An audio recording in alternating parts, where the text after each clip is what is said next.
Hello दोस्तों, कैसे हो आप लोग? मस्त हो एकदम। चलिए आज नेक्स्ट टॉपिक पढ़ते हैं। आपका अगला टॉपिक है बेटा हाइगेंस के द्वितीयक तरंगिकाओं के सिद्धांत द्वारा तरंगों के अपवर्तन की व्याख्या।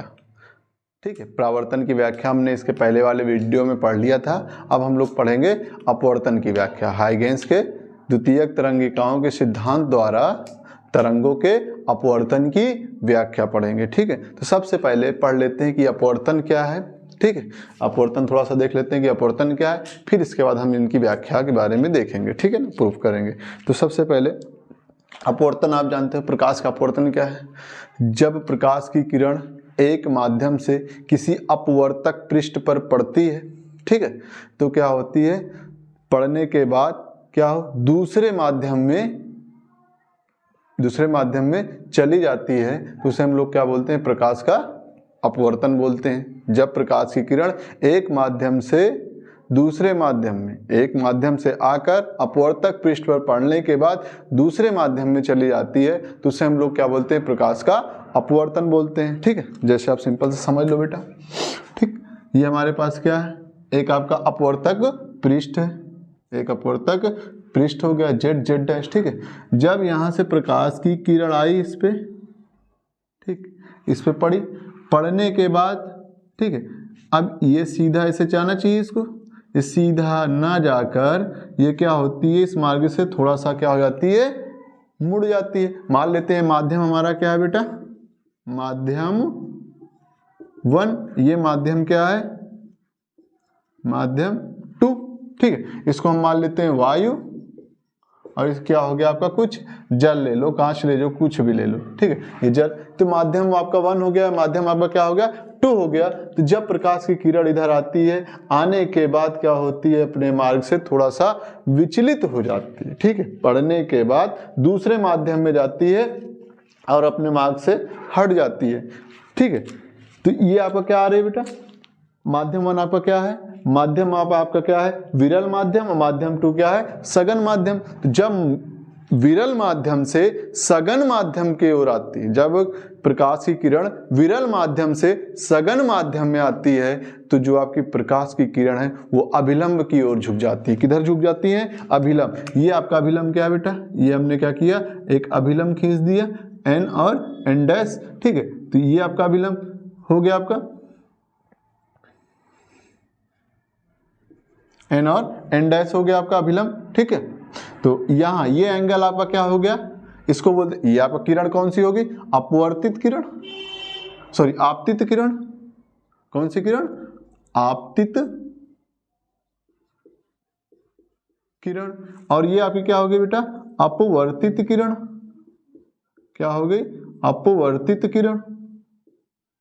ये कौन सी किरण हो गई, अपवर्तित किरण हो गई।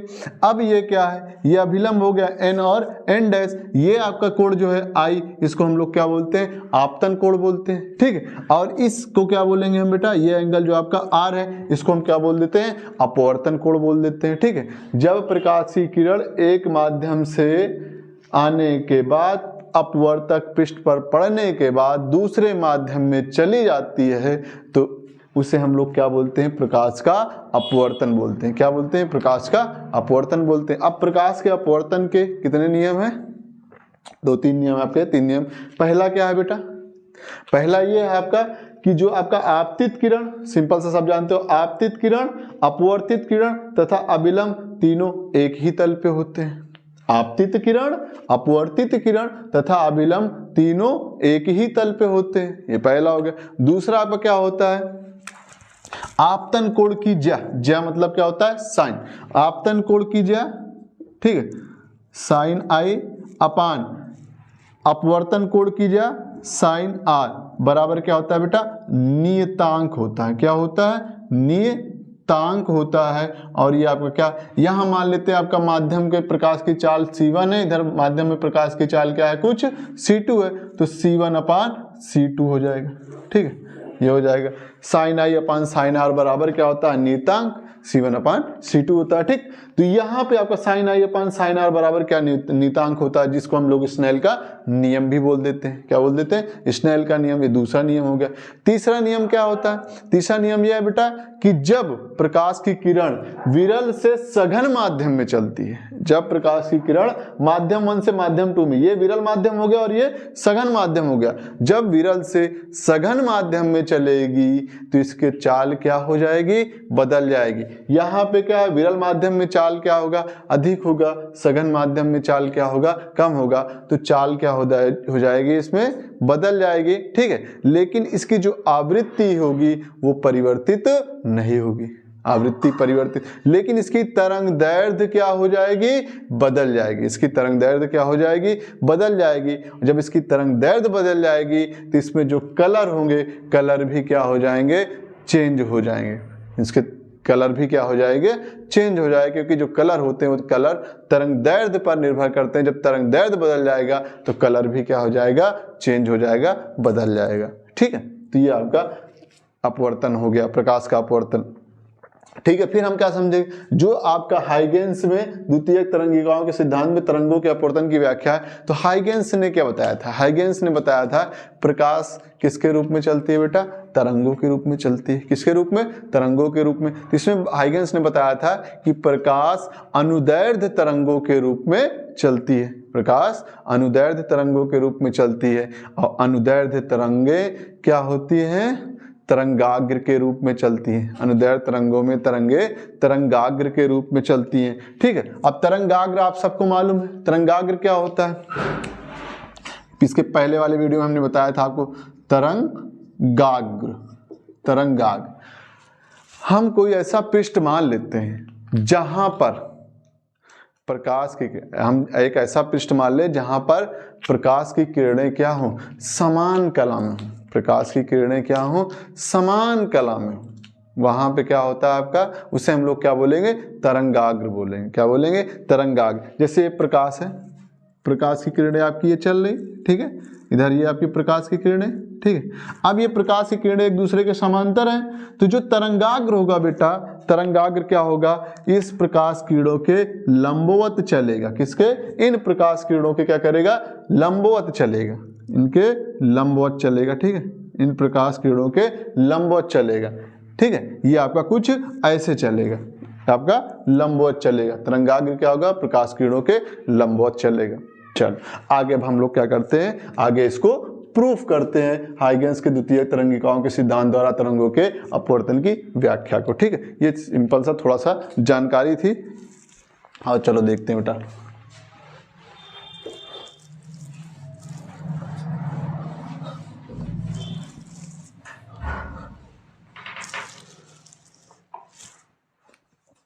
सबसे पहले हम क्या करते हैं? एक प्रावर्तक पृष्ठ खींचते हैं। क्या करते हैं बेटा? एक प्रावर्तक पृष्ठ खींच लेते हैं, जेड और जेड डैश। ये आपका क्या हो गया? प्रावर्तक पृष्ठ हो गया, जेड और जेड डैश। ठीक है, ठीक है, ये माध्यम आपका 1 है, माध्यम 1। ये माध्यम आपका क्या है बेटा? 2। ठीक है, अब कोई प्रकाश की किरण यहां से आई, ठीक है, एक दूसरी प्रकाश की किरण, एक आपकी दूसरी प्रकाश की किरण, ठीक, ये आ गई। अब ये प्रकाश की किरण, ठीक है, इधर आपकी ये ऐसे जानी चाहिए थी, लेकिन ये ऐसे ना जाकर क्या होती है? ये अपने मार्ग से थोड़ा सा मुड़ जाती है। ठीक, ये भी ठीक, ये हो गया।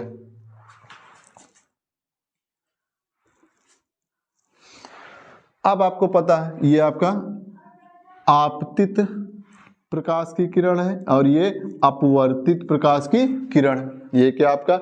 ये आपका जेड जेड डैश तो हो गया प्रवर्तक पृष्ठ, इसको हम क्या बोलते हैं?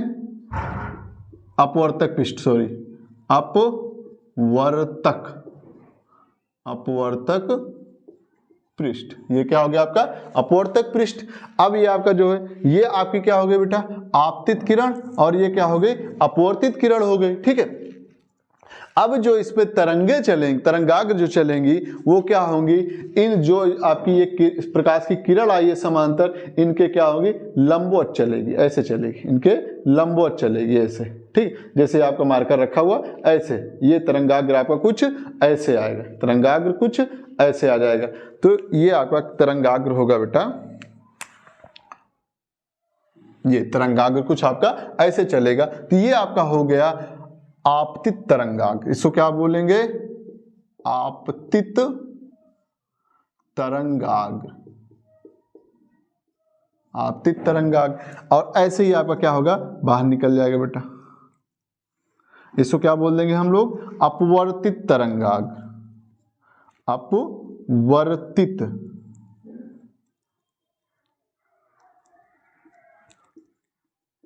तरंगाग्र, अपवर्तित तरंगाग्र, क्या बोल दे, अपवर्तित तरंगाग्र, ठीक है। अब ये तरंग क्या होगी, आगे लंबवत बढ़ती जाएगी, बढ़ती जाएगी, एक टाइम पे आपकी कुछ यहां पहुंचेगी, ठीक। ये आगे, ये आगे, ये पॉइंट हमने मान लिया ए, इसको हमने मान लिया बी मान लिया, ठीक है। अब यहां पे इसको हमने मान लिया कुछ, ध्यान से देखना, ए डैश, इसको हमने क्या मान लिया, ए डैश मान लिया, ठीक है।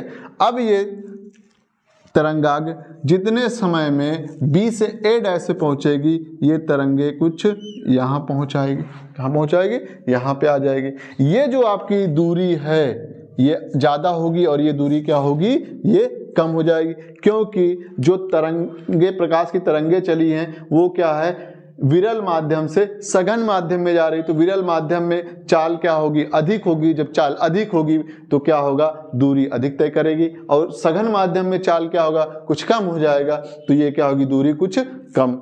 जितने टाइम में इतनी दूरी तय करता है, जितने समय में यहाँ से यहाँ तक दूरी तय करता है, उतने ही समय में यहाँ से यहाँ तक दूरी तय करेगी। ये आपका कुछ हो जाएगा बी डैश, क्या हो जाएगा, बी डैश हो जाएगा, ठीक है। ये आपका क्या हो जाएगा, बी डैश हो जाएगा। आइए चलिए देखते हैं। तो ये आपका एंगल क्या होगा, 90 डिग्री, ठीक है। ये आपका क्या हो गया बेटा, 90 डिग्री हो गया, ठीक। अब यहां से हम क्या करते हैं, अभिलंब डाल देते हैं, यहां से अभिलंब खींच देते हैं, यहां से क्या खींच देते हैं, अभिलंब खींच देते हैं। जब हम अभिलंब खींच देंगे तो ये जो आपका एंगल है, ये एंगल क्या हो जाएगा, आई हो जाएगा, और ये वाला एंगल क्या हो जाएगा, आर हो जाएगा। यहाँ इसी तरीके ये एंगल क्या होगा बेटा, आई होगा, और ये एंगल क्या हो जाएगा आपका, आर हो जाएगा। ये एंगल क्या हो जाएगा, आर हो जाएगा, ठीक है। यहाँ आपतन कोण आई और अपवर्तन कोण आर हो गया, ठीक है। ये इतना आपको समझ में आ गया होगा। अभी आपकी तरंगाग्र आपके ये आ रहे हैं, ठीक है। अब ये जब समझ में आ गया बेटा, तो अब ध्यान से देखो, ये जो आपका एंगल है, ये भी क्या है, 90 डिग्री। ये यहाँ से ये 90 डिग्री है, ठीक है। ये क्या है, 90 डिग्री है। अगर ये 90 डिग्री है तो ये कितना होगा, ये हो जाएगा 90 माइनस आई, तो ये कितना हो जाएगा बेटा, आई हो जाएगा, कितना हो जाएगा, आई। सेम इसी तरीके ये आपका एंगल कितना है, 90, तो आपका ये एंगल कितना हो जाएगा, ये एंगल, ये हो जाएगा 90 माइनस आर, तो ये कितना हो जाएगा, ये आपका हो जाएगा आर हो जाएगा, क्या हो जाएगा, आर हो जाएगा, ठीक। अब ये आपका आई निकल आया, ये क्या निकल आया, आर निकल आया। ये आपका ए पॉइंट है, ये बी है, ये बी डैश और ये ए डैश है, ठीक है। अब यहाँ पे मान लेते हैं, माना ये जो आपका माध्यम 1 है, माध्यम 1 में प्रकाश की चाल क्या है, कुछ मान लेते हैं C1। माध्यम 1 में प्रकाश की चाल, ठीक है, माना माध्यम 1 में प्रकाश की चाल C1, ठीक है, तथा माध्यम 2 में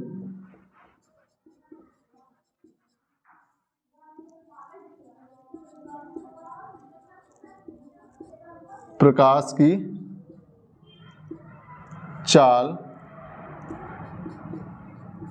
C2, ठीक है। माध्यम 1 में प्रकाश की चाल क्या है, C1 है, माध्यम 2 में प्रकाश की चाल क्या है, C2 मान लेते हैं, ठीक है। अब यहां पे बस इतना ध्यान से देखो, जितना टाइम B से A डैश तक लगता है तरंगाग्र को जाने में, उतना ही टाइम A से B डैश तक लगेगा। जितना बी से ए डैश तक पहुंचने में तरंगाग्र को लगता है उतना ही समय ए से बी डैश तक पहुंचने में लगेगा। यहां पे लिख लेते हैं तरंगाग्र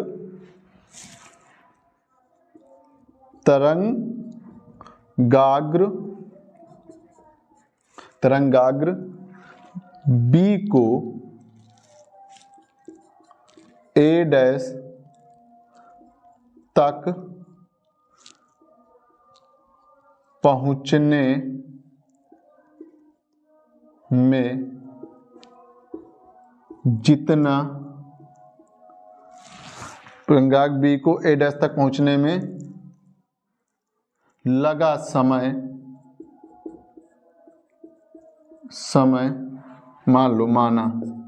माना तरंगाग्र बी को ए डैश तक पहुंचने में लगा समय t है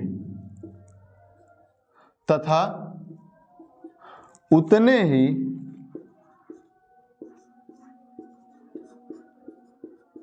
समय में तरंगाग्र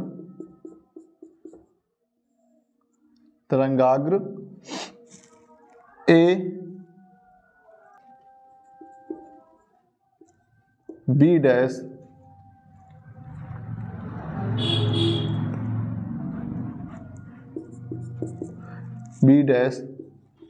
तक पहुंचने उतने ही समय में तरंगाग्र ए से बी तक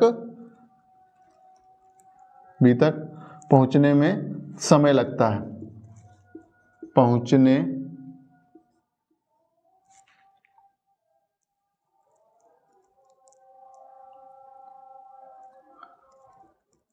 पहुंचता है। कहने का मतलब यह है कि जो तरंगाग्र है जितना यहाँ पे बी से ए डैश तक जाने में समय लेता है उतना ही क्या होता है ए से बी डैश तक जाने में क्या होता है समय लगता है। कहने का मतलब दोनों का समय क्या है यहाँ पे समान है, लेकिन दूरी दोनों की क्या है अलग अलग है। क्यों? क्योंकि दोनों की चालें क्या है अलग अलग है, अलग अलग चाल से चल रहे हैं। तो आपका समय तो सेम है लेकिन चाल क्या है आपकी अलग अलग है। तो चलो मान लेते हैं दूरी बराबर क्या होता है बेटा, पढ़े हो आप लोग, दूरी बराबर चाल गुणे समय। आपने सबने पढ़ा दूरी बराबर क्या होता है चाल गुणे समय।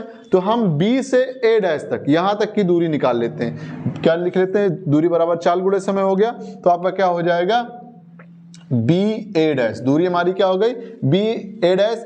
तो यहां का चाल क्या है बेटा, ये माध्यम 1 में है, ऊपर माध्यम 1 में है, तो यहाँ चाल क्या होगा C1। और टाइम कितना लग रहा है, टाइम हमने माना था t, तो ये हो गया आपका बी ए डैश बराबर क्या आ गया C1t, समीकरण नंबर 1। इसी तरीके a से दूरी निकाल लो, a से b डैश, तो आपका क्या हो जाएगा a b डैश, दूरी बराबर चाल, यहाँ का चाल क्या है माध्यम 2 है ये, तो माध्यम 2 का जो चाल होगा वो क्या होगा आपका C2 होगा। तो क्या हो जाएगा C2 और टाइम आपका सेम है, तो C2t, ये समीकरण क्या हो गया 2 हो गया। ये समीकरण क्या हो गया 2 हो गया। दोनों की दूरी आ गई, ठीक है। अब हम लोग क्या करेंगे, अब यहाँ पे जो आपका त्रिभुज ए बी ए डैश है और आपका A B dash A dash है, इसमें क्या करेंगे हम, क्या निकालेंगे आपतन कोण की ज्या और अपवर्तन कोण की ज्या। अगर नियतांक के बराबर आ गया तो हमारा क्या होगा, अगला भी क्या हो जाएगा प्रूफ हो जाएगा अपवर्तन, स्नेल का नियम, ठीक है। तो आपका जो अपवर्तन का सेकंड नियम था sine i upon sine r is equal to नियतांक होता है या is equal to C1 upon C2। तो अगर ये आ जाता है तो हमारा अगला भी क्या हो जाएगा प्रूफ हो जाएगा। देख लेते हैं बेटा, तो यहां से हम क्या करेंगे, त्रिभुज ए बी ए डैश में, ठीक है, साइन आई बराबर क्या होगा, अब साइन थीटा बराबर क्या होता है लंब बटे कर्ण होता है। लंब हमारे पास क्या है बेटा बी ए डैश, क्या है बी ए डैश, अपान कर्ण हमारे पास क्या है बेटा ए डैश है, ये कर्ण हो गया ए डैश, ठीक है, ये हो गया। इसी तरीके से त्रिभुज A B dash A dash में, त्रिभुज A B dash A dash में अगर यहां देखेंगे ये एंगल निकाल लेते हैं साइन आर, साइन आर बराबर क्या हो जाएगा बेटा, साइन आर बराबर लंब बटे फिर कर्ण, और लंब हमारे पास क्या है A B dash, A B dash, और कर्ण हमारे पास फिर वही ए डैश, क्या है ए डैश। अब क्या करते हैं, इन दोनों को डिवाइड कर देते हैं, ठीक है। समीकरण ये आपका क्या हो जाएगा, मान लेते हैं 3 और ये समीकरण नंबर क्या हो गया 4, तो समीकरण 3 डिवाइड बाई समीकरण 4। तो समीकरण 3 क्या है, sine i upon sine r बराबर क्या हो जाएगा बेटा आपका बी ए डैश अपान क्या हो जाएगा ए डैश, अपान क्या हो जाएगा साइन आर का मान A B dash upon A dash, ठीक है, ये हो गया। तो यहां ध्यान से देखो ए डैश से ए डैश क्या हो जाएगा, कैंसिल हो जाएगा, तो आपका बचेगा क्या बेटा sine i upon sine r बराबर बी ए डैश अपान क्या हो गया ए बी डैश हो गया, ठीक है। बी ए डैश का मान आपको पता है, कहाँ है बी डैश, ये C1T, क्या है बेटा बी ए डैश का मान रख दो, तो sine i upon sine r बराबर क्या हो जाएगा C1T अपान क्या होगा ए बी डैश का मान कितना है C2T, T से T कैंसिल हो जाएगा, ठीक है। तो आपका क्या आ गया बेटा sine i upon sine r बराबर C1 अपान C2 बराबर क्या हो जाएगा नियतांक हो जाएगा। ये आपका प्रूफ हो गया, ठीक है, ये आपका क्या हो गया प्रूफ हो गया, ठीक, ये आपका क्या हो गया प्रूफ हो गया बेटा। साइन आई अपान क्या हो गया साइन आर बराबर C1 अपान क्या आ गया C2 आ गया बराबर किसके नियतांक के। यही था आपका प्रकाश का अपवर्तन, ठीक है। साइन आपतन कोण की ज्या तथा अपवर्तन कोण की ज्या का अनुपात क्या होता है एक नियतांक होता है। तो हमने ये देख लिया कि sine i upon sine r बराबर क्या हो गया नियतांक आ गया, और C1 अपान क्या हो गया C2। C1 क्या है पहले माध्यम में प्रकाश की चाल, C2 क्या है दूसरे माध्यम में प्रकाश की चाल है, ठीक है। C1 आपका क्या है पहले माध्यम में प्रकाश की चाल है, और C2 क्या है दूसरे माध्यम में प्रकाश की चाल है, ठीक है। तो ये आपका क्या हो गया पूरा हाइगेंस के द्वितीयक तरंगिकाओं के सिद्धांत द्वारा तरंगों के अपवर्तन की व्याख्या हो गई, ठीक है। ये सिंपल सा आपको समझ में आ गया होगा, ठीक है बेटा। कहीं पे कोई दिक्कत हो तो आप पूछ लेना। तीसरा नियम आपका वही था कि जब प्रकाश की किरण क्या हो विरल माध्यम से सघन माध्यम में जाती है तो उसका अनुदैर्ध्य क्या हो जाता है चेंज हो जाता है, तो उसकी तरंग जो आपका रंग होते हैं वो भी क्या हो जाएंगे चेंज हो जाएंगे, ठीक है। तो यहाँ आपका विरल से सघन में आ रही तो यहाँ पे आपका रंग क्या होगा अलग हो जाएगा चेंज हो जाएगा, और आपका क्या हो जाएगा इसकी तरंग दैर्ध्य भी क्या होगी चेंज हो जाएगी, लेकिन आवृत्ति पे कोई फर्क नहीं पड़ेगा, आवृत्ति नहीं बदलेगी, ठीक है। ये सिंपल सा आपका हाइगेंस के तरंग, ठीक है, द्वितीय तरंगिकाओं के सिद्धांत द्वारा तरंगों के अपवर्तन की क्या होगी व्याख्या हो गई, ठीक है ना बेटा। समझ में आ गया होगा आपको, सब सिंपल होता है, बस थोड़ा सा आपको क्या करना मेहनत करने की क्या होती है जरूरत होती है, ठीक है ना बेटा। हाइगेंस द्वितीय तरंगिकाओं के सिद्धांत द्वारा तरंगों के अपवर्तन की व्याख्या, ठीक है। सब कुछ एकदम सिंपल होता है, बस धीरे धीरे आप क्या करो सब समझ लो, ठीक है, ध्यान लगा के पढ़ लो, अभी टाइम है ज़्यादा, ठीक है, कोई दिक्कत नहीं है, तो मेहनत कर लो, मेहनत करने वालों की कभी हार नहीं होती, ये आप जानते हो, ठीक है। मेहनत यदि आदत बन जाए, मेहनत यदि आदत बन जाए तो कामयाबी मुकद्दर बन जाती है, ठीक है। तो सिंपल सा मेहनत कर लो बेटा, ठीक है, सब कुछ क्या हो जाएगा आसान हो जाएगा, ठीक। चलिए आज तक के लिए इतना ही, अब आगे मिलेंगे नेक्स्ट वीडियो के बाद। जय हिंद।